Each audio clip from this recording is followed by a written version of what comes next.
नमस्कार दोस्तों, राधे राधे, जय माता की। स्वागत है आपका आपके चैनल धार्मिक उपाय में। तो इस वीडियो में आप सुनेंगे माघ मास के महात्म के 11वें अध्याय की कथा, जिसमें दूत के द्वारा शालिग्राम जी की महिमा का वर्णन किया गया है। तो शुरू करने से पहले हमेशा की तरह आपसे रिक्वेस्ट है कि यदि आपने चैनल को सब्सक्राइब नहीं किया है तो चैनल को सब्सक्राइब कर लेना। वीडियो अच्छा लगे तो वीडियो को लाइक कर देना और ज़्यादा से ज़्यादा शेयर कर देना। तो चलिए अब सुनते हैं माघ मास के महात्म के 11वें अध्याय की कथा। यमदूत बोला, हे वैश्यपुत्र, मोक्ष पाने के इच्छुक व्यक्ति को शालिग्राम की शिला में गोमती चक्र तथा वज्र और क्रीट आदि से निर्मित श्री वासुदेव भगवान की पूजा अवश्य करनी चाहिए, क्योंकि उसमें विष्णु भगवान का निवास है। उसके पूजन से जो फल होता है वह भी सुनाता हूँ। हे विकुंडल, शालिग्राम का पूजन समस्त पापों का विनाशक, पुण्यदायक तथा सबको मुक्ति प्रदान करने वाला है।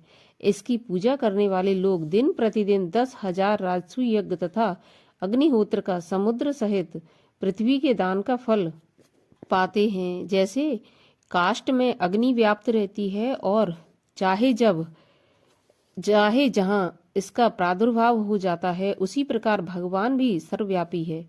उनका भी शालिग्राम चक्र में चाहे जब और चाहे जहाँ प्रकाश प्रकट हो जाता है। जो मनुष्य शालिग्राम शिला की एक बार भी पूजा करता है, उसके पाप इस प्रकार नष्ट हो जाते हैं जैसे सूर्योदय से अंधकार नष्ट हो जाता है।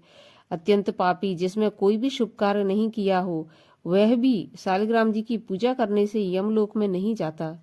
श्री विष्णु भगवान वैकुंठ लोक में लक्ष्मी जी के साथ रमण करने से इतने प्रसन्न नहीं होते जितने कि शालिग्राम शिला और गोमती चक्र में रमण करने से होते हैं।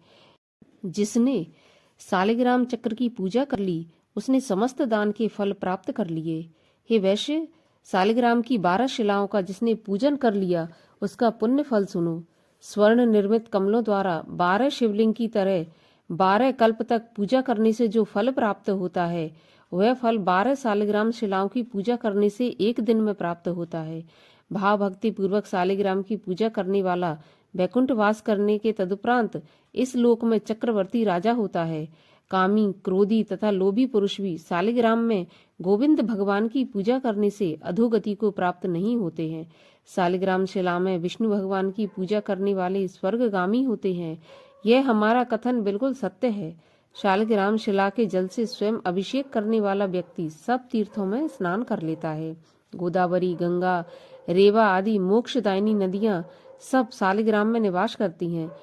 जो लोग कलयुग में भक्ति भाव से मिष्ठान का भोग तथा विविध भांति के पुष्प, धूप, दीप, चंदन, स्तोत्र, पाठ, वाद्य एवं गान आदि से शालिग्राम की पूजा करते हैं, वह करोड़ों कल्प पर्यंत भगवान के निकट रहते हैं। एक बार भी शालिग्राम की शिला रूपी लिंग का पूजन करने से मुक्ति प्राप्त होती है। जहाँ शालिग्राम रूप में भगवान रहते हैं, वहाँ सब यज्ञ, देवता, सिद्ध तथा 14 भुवन वास करते हैं। जो शिला के समीप श्राद्ध करते हैं, उससे पितृ तृप्त होकर स्वर्ग में वास करते हैं। पंचगव्य का आचमन करने से जो फल मिलता है, वह शिला के जलपान करने से प्राप्त हो जाता है। जहाँ शालिग्राम रहते हैं, वहाँ 3 कोष पर्यंत तक वह स्थान तीर्थ के समान है। वहाँ किया गया दान, हवन आदि करोड़ गुना फलदायक है। शालिग्राम शिला का जल तथा गोमती का जल दोनों को मिलाकर सिर पर धारण करने वाले व्यक्ति का शरीर भी चक्रांकित हो जाता है। यह गुप्त चिन्ह होता है जिसे यमराज के अतिरिक्त अन्य कोई नहीं देख सकता। इस कारण यमराज हरि भक्तों के चरणोदक से भयभीत रहते हैं।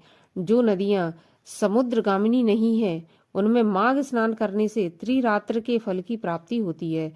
समुद्रगामिनी नदियों में स्नान करने से एक पक्ष की, समुद्र में स्नान करने से 1 माह की, गोदावरी में स्नान करने से 6 माह की तथा गंगा में स्नान करने से 1 वर्ष की और भगवान का चरणों तक 12 वर्ष तक माघ स्नान के फल को देता है। परंतु माघ मास में शालिग्राम जी का पवित्र जल प्राप्त होने पर फिर किसी भी तीर्थ की जरूरत नहीं रहती है। माता के दूध में शालिग्राम का 1 बूंद जल भी पान करने से मोक्ष प्राप्त होता है।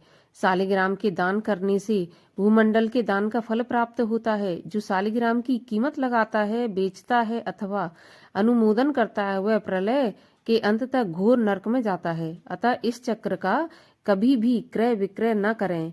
हे वैश्य, सदैव वासुदेव भगवान का स्मरण करते हुए इंद्रियों को वश में रखें।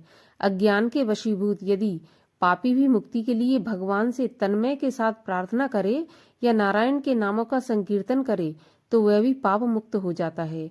जो शिव की निंदा करता है वह विष्णु लोक को न जाकर अवश्य नरकगामी होता है। इस प्रकार 11वें अध्याय की कथा समाप्त होती है। अगर आपको अच्छी लगी हो तो आप वीडियो को लाइक जरूर कर देना और चैनल को सब्सक्राइब कर लेना। मिलती हूँ आपसे अगले वीडियो में, तब तक के लिए राधे राधे, जय माता की।